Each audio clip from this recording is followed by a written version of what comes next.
श्री राधा कृष्णाय नमो नमः। सर्वप्रथम मैं भगवान श्री राधा कृष्ण के श्री चरण कमलों की वंदना करता हूँ। आप सभी भक्त श्रोता जनों को भी सादर नमस्कार करता हूँ। ग्रंथ श्री राधा माधव चिंतन से आज हम श्री राधा माधव के मधुर रूप गुण तत्व के दूसरे अध्याय का श्रवण करेंगे, जो इस ग्रंथ में इस प्रकार से वर्णित है। सृष्टि के पूर्व सर्व कारण कारण परात्पर तत्व भाव परिम्भित रस रूप में विद्यमान था। उसी भाव रस रूप मूल तत्व से आनंद धारा निकलकर विश्व में विविध आनंद वैचित्र के रूप में विकसित हुई। यह परात्पर तत्व ही समस्त भाव तथा रसों का मूल है। यही एक महाभाव परिम्भित रसराज श्री राधा मुख्य अनंत गोपंगनाओं से परिवेष्टित अनंत परमानंद स्वरूप श्री कृष्ण परिपूर्ण परात्पर तत्व है। सर्वरस के नाम से इन अखिला रस मूर्ति रसराज स्वरूप का ही निर्देश होता है। स्मरण रखना चाहिए कि भाव के बिना रस नहीं है, रस के बिना भाव नहीं है और रस तथा भाव के बिना आनंद नहीं है। महाभाव रूपी श्री राधा अमूर्त रूप में नित्य रसराज श्री कृष्ण से परिम्भित है। शक्ति नित्य निरंतर शक्तिमान में निहित है और वही महाभाव श्री राधा के मूर्त रूप में मादना महाभाव रूप परिपूर्ण प्रेम का स्वरूप धारण किए अपनी काव्य रूपा सेवोपकरण स्तन इत्या व्रत सुंदरियों के साथ श्रेष्ठतम श्री कृष्ण केवल श्री कृष्ण सुखात परमयी साक्षात सेवा रूप बना हुआ नित्य निरंतर सेवा में संलग्न है। प्रियतम के सुखेक्षा अनुसार वियोग संयोग दोनों में सुख में सेवा संयोग का अनुभव करती हुई श्री राधा सेवा में बनी रहती है। इस परात्पर तत्व भगवान की श्रुतियों ने अन्न प्राण मन विज्ञान आदि नाम देकर अंत में विज्ञान नाम से व्यक्त किया। इसमें भी जब कमी प्रतीत हुई तब आनंद नाम से निर्देश किया। आनंद ही ब्रह्म है, इस प्रकार जाना। आनंद रूप से ही ये सब भूत प्राणी उत्पन्न होते हैं, उत्पन्न होकर आनंद के द्वारा ही जीवन धारण करते हैं और अंत में उसी आनंद में प्रविष्ट हो जाते हैं। आनंद ब्रह्मणो विद्यान्न विभेति कुचन आनंदो ब्रह्मेति व्यजनात् विज्ञानमानंद ब्रह्म। इस प्रकार जगह जगह श्रुतियों में ब्रह्म को आनंद रूप बतलाया है और कहा है कि ब्रह्म के आनंद स्वरूप को जानने पर कभी भी भयग्रस्त नहीं होना पड़ता। और श्रुति ने इससे भी विशेष एक रहस्य का तत्व और बतलाया है। कहा है, वे जो स्वयं कर्ता स्वयं रूप तत्व या स्वयं भगवान है, वे पूर्ण रस स्वरूप है। इस रस स्वरूप ब्रह्म को प्राप्त करने पर जीव आनंदमय हो जाता है।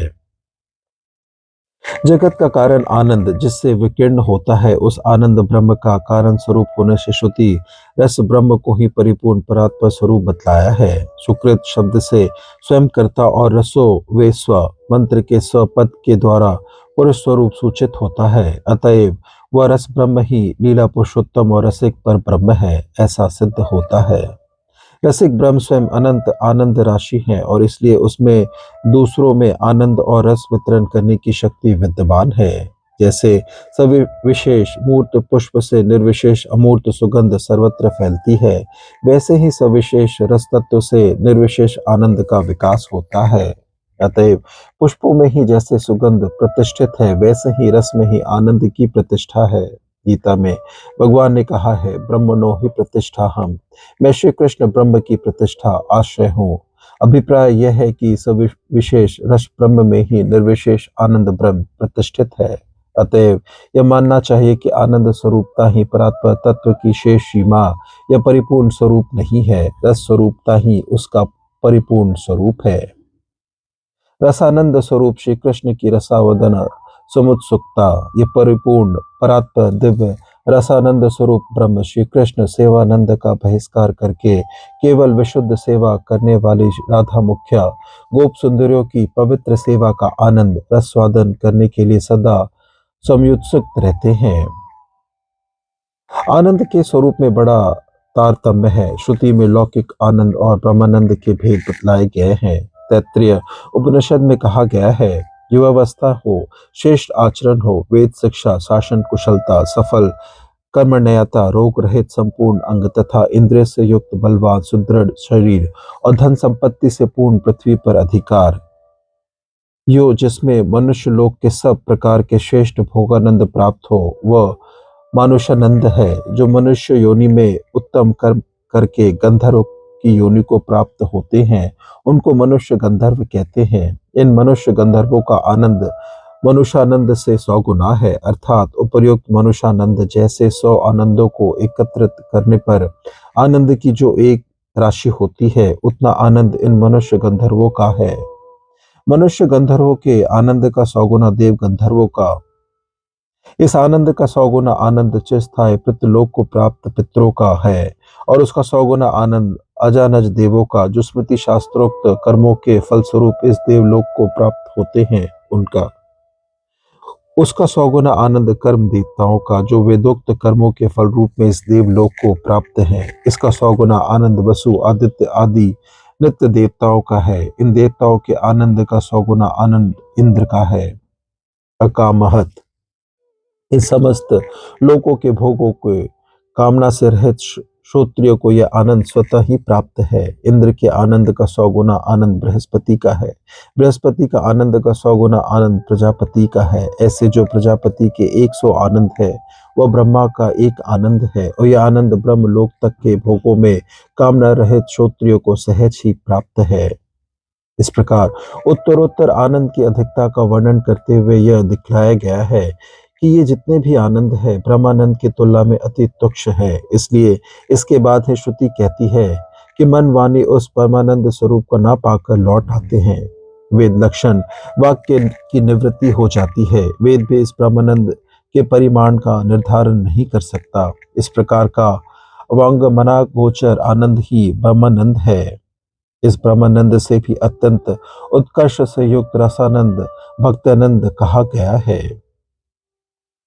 एक के ऊपर 17 सुन्ना लगाने पर जो संख्या होती है, उसका नाम है परार्थ। ब्रह्मानंद को परार्थ की संख्या से गुना करने पर जिस आनंद की उपलब्धि होती है, वो आनंद भी भक्ति सुख सागर की तुलना में एक परमाणु के समान भी नहीं है, अर्थात उस आनंद से भी भक्ति सुख अनंत गुना अधिक है। श्रीमद् भागवत में आया है। ऐसे कई प्रसंग मिलते हैं जिनमें ब्रह्मानंद केवल मोक्ष आदि की उपेक्षा भक्ति प्रेम लीला कथा भगवत प्रेमियों के संग तथा भगवत सेवा आदि को बहुत ऊंचा बतलाया गया है।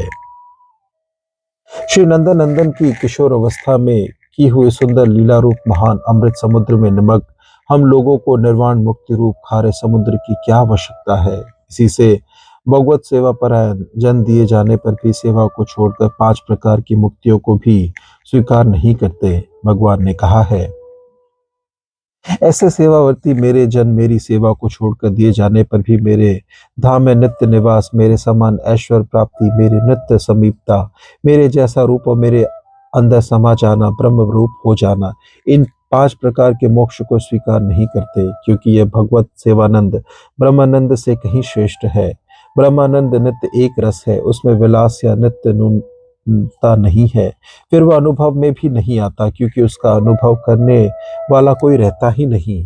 पर भगवत सेवानंद सागर में निरंतर अनंत विचित्र विलास तरंगे उठती है। विशुद्ध सेवा के लिए सेवानंद का भी त्याग। इतने पर भी जो वास्तविक प्रेमी महानुभाव है, वे सेवानंद की भी इच्छा नहीं करते। वे चाहते हैं कि विशुद्ध हेतु की सेवा करते हैं, सेवा के लिए ही। सेवा में यदि कहीं अपने आनंद का अनुसंधान या आनंद प्राप्ति की वासना रहती है, उसका किंचित भी आवेश लेश रहता है, तो उसे प्रेम राज्य के कलंक और प्रेम सेवा का विघ्न माना जाता है, और वे इस प्रकार के आनंद को अपना घोर विरोधी मानकर उसका तिरस्कार करते हैं। एक बार प्रियतम श्री कृष्ण एक दिन खेलते खेलते बहुत थक गए थे। इसी से वे निकुंज में ठीक समय पर नहीं पहुंच पाए। श्री राधा रानी उनकी प्रतीक्षा कर रही थी। जब वे पधारे तो उन्हें अत्यंत शांत कलांत और उनके विशाल भाल पर श्रम बिंदु कण देखकर राधा जी को बड़ी मनोव्यथा हुई। वे आदर पूर्वक उन्हें सुकोमल सुरभित सुमन सैया पर शयन कराकर पंखा झलने लगी, और जब श्वेत बिंदु नहीं रहे तब राधा जी को अपार आनंद मिला। फिर वे धीरे धीरे उनके पैर दबाने लगी। श्याम सुंदर की शांति दूर हो गई। उनके मोहन मुख पर मधुर मृदु हास्य का समुदय हो गया। राधा रानी ने चाहा, अब इन्हें कुछ देर तक नींद आ जाए तो इनमें भी और भी स्फूर्ति आ सकती है। श्याम सुंदर के नेत्र निमिलित हो गए। राधा धीरे धीरे उनके पैर दबा रही थी। अपने परम आराध्य प्राण प्रियतम माधव को इस प्रकार परम आनंद से सोते हुए देखकर राधा रानी के आनंद का पार ना रहा। उनके शरीर में आनंद जनित लक्षण उत्पन्न होने लगे। क्षण भर के लिए स्तंभ दशा हो गई और पैर दबाना रुक गया। दूसरे ही क्षण पवित्र अनन्य सेवाव्रत ने प्रकट होकर उन्हें मानो कहा, राधा, तुम सेवानंद में निमग्न होकर सेवा परित्याग का पातक कर रही हो। बस वे तुरंत सावधान हो गई और अपने सेवानंद को धिक्कार देकर उसका तिरस्कार करते हुए बोली, सचमुच आज मैंने ये बड़ा पाप अत्यंत अपराध किया, जो अपने सुख की चाह रखकर सेवा सुख की परवाह ना कर आनंद में डूब गई। सेवा के विघ्न सेवानंद की साथ रखकर सेवा छोड़ बैठी। हाय, मेरी जैसी जगत में दूसरी कौन ऐसी स्वार्थसनी नारी होगी जो अनन्य सेवा व्रत की रक्षा करते हुए प्रियतम सेवा ना कर सकी। इस क्षेत्र में केवल श्री कृष्ण सुख तात्पर्यमय विशुद्ध सेवा के लिए प्रेम मूर्ति गोपंगनाएं, लोक धर्म, वेद धर्म, लज्जा, धैर्य, देह सुख, आत्म सुख, मुक्ति सुख सबका सहज त्याग करके अत्यंत प्रीति के साथ सेवा वेश में तन्मय हुई सेवा संलग्न रहती है। इन समस्त गोपंगनाओं में श्री राधा रानी ही सर्वशिरोमणि है। श्री राधा ने ही अपनी महान श्री कृष्ण सेवा की तृप्ति तथा अधीरता में अपने काव्य रूप में अनंत कोटि गोपियों का रूप धारण किया है। वो श्री राधा से ही सब गोपियों का विस्तार है।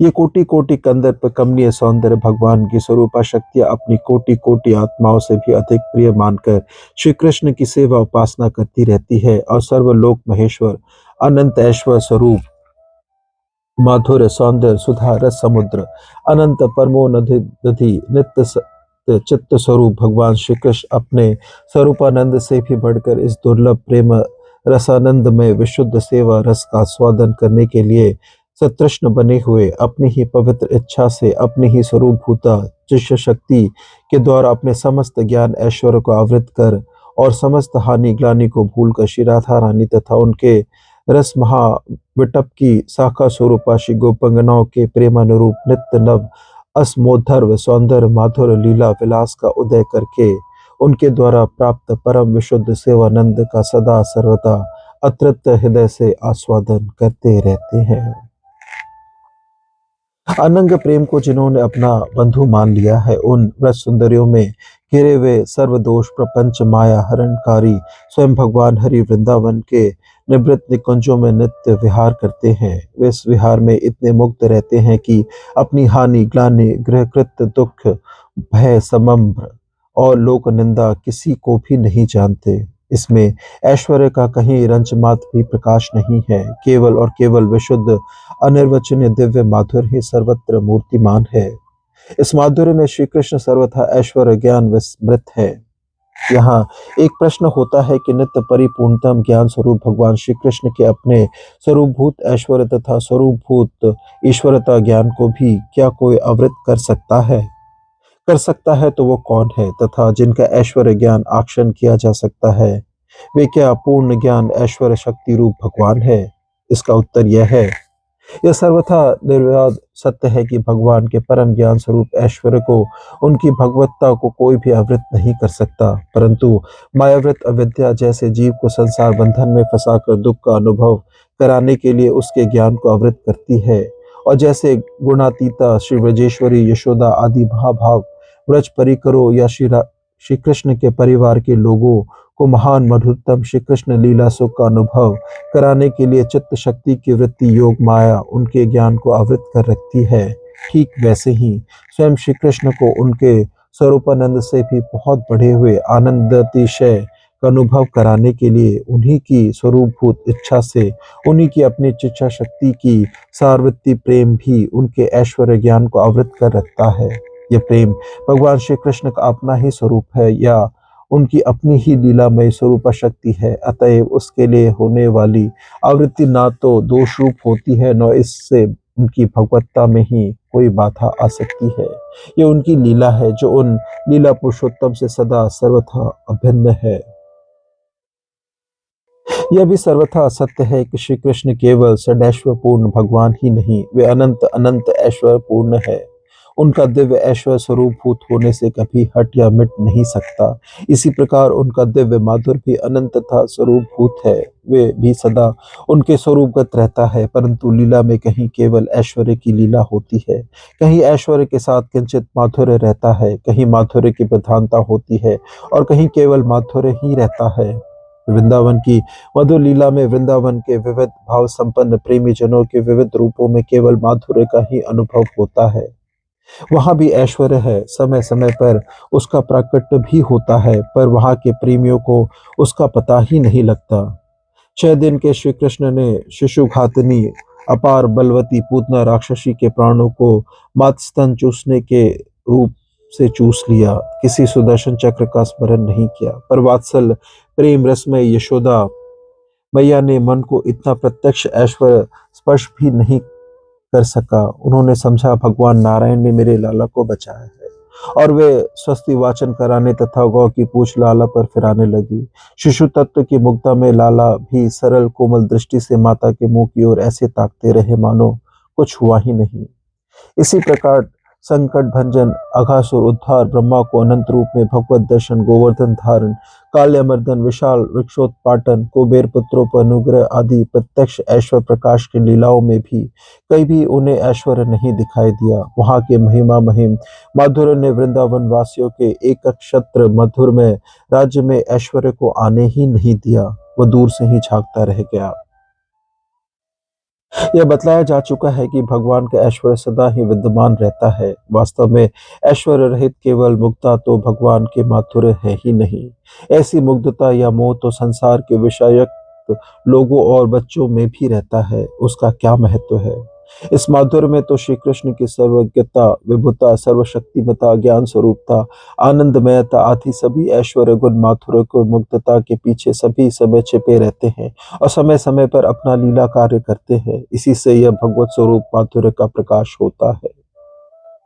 वृंदावन में भी ऐश्वर्य की लीला में भेद होता है। वृंदावन वासियों पर किसी प्रकार का प्रभाव ना पड़ने पर भी कहीं ऐश्वर्य का विशेष प्रकाश होता है, कहीं कम प्रकाश होता है, कहीं बिल्कुल भी नहीं होता। यहाँ तक कि श्री गोपंगनाओं के सामने एक बार चतुर्भुज रूप का प्राकट्य हुआ था, पर श्री राधा रानी के सामने आते ही वो लुप्त हो गया। उनके निकट ऐश्वर्य प्रकट रह ही नहीं पाया। इसका कारण यही है कि सभी के भावों में अधिकार में स्थिति में न्यूनाधिकता है और उसी के अनुसार उन्हें भगवत प्रेम रस का अनुभव होता है। भक्तों के प्रेम की तरमता के कारण ही माधुर्य के विकास में तारतम्य रहता है। सभी का प्रेम भगवान में एक सा नहीं होता। यहाँ तक कि श्री गोपंगनाओं में भी सबकी प्रीति समान भाव से नहीं मानी जाती। अवश्य ही वृंदावन की रागात्मिका भक्ति में माधुर्य का ही साम्राज्य है। प्रियतम में गाढ़ तृष्णा, परम अविष्टता और प्रियतम श्री कृष्ण की सुख तात्पर्य में विशुद्ध सेवा ही इस भक्ति के प्राण या आत्मा है। इसी से इस भक्ति के धनी ब्रजवासियों के तन मन धन यौवन धर्म ज्ञान सभी श्री कृष्ण के प्रति सहज समर्पित है। उनका राग विराग श्री कृष्ण के लिए ही है। इस भक्ति के 4 स्तर है, दास्य, सख्य, वात्सल्य और मधुर। शांत रस तो इन चारों की भित्ति भूमि है, जिसमें मन इंद्रिय संयम पूर्ण होकर दास्य भक्ति की योग्यता प्राप्त होती है। इनमें सर्वापेक्षा श्रेष्ठ सर्वशिरोमणि भक्ति है मधुर, और उस मधुर भक्ति का ही स्वमुख वासना से सर्वथा शून्य पूर्ण विकास केवल व्रज सुंदरियों में है।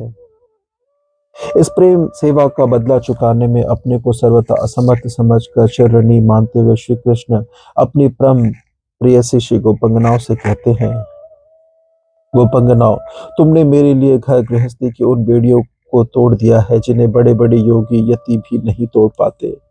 मुझसे तुम्हारा यह मिलन, यह आत्मिक संयोग सर्वथा निर्मल और सर्वथा निर्दोष है। यदि मैं अमर शरीर से अमर जीवन से अनंत काल तक तुम्हारे प्रेम सेवा और त्याग का बदला चुकाना चाहूं तो भी नहीं चुका सकता। मैं जन्म जन्म के लिए तुम्हारा ऋणी हूँ। तुम अपने सौम्य स्वभाव से प्रेम से मुझे उऋण कर सकती हो, परंतु मैं तो तुम्हारा ऋणी हूँ, तुम्हारा ऋणी हूँ। इस प्रकार से ग्रंथ श्री राधा माधव चिंतन से आज के अध्याय की संपन्नता होती है। श्रवण करने के लिए और बहुमूल्य समय देने के लिए आपको धन्यवाद। त्रुटियों के लिए क्षमा प्रार्थी हूँ। श्री राधा कृष्णाय नमो नमः।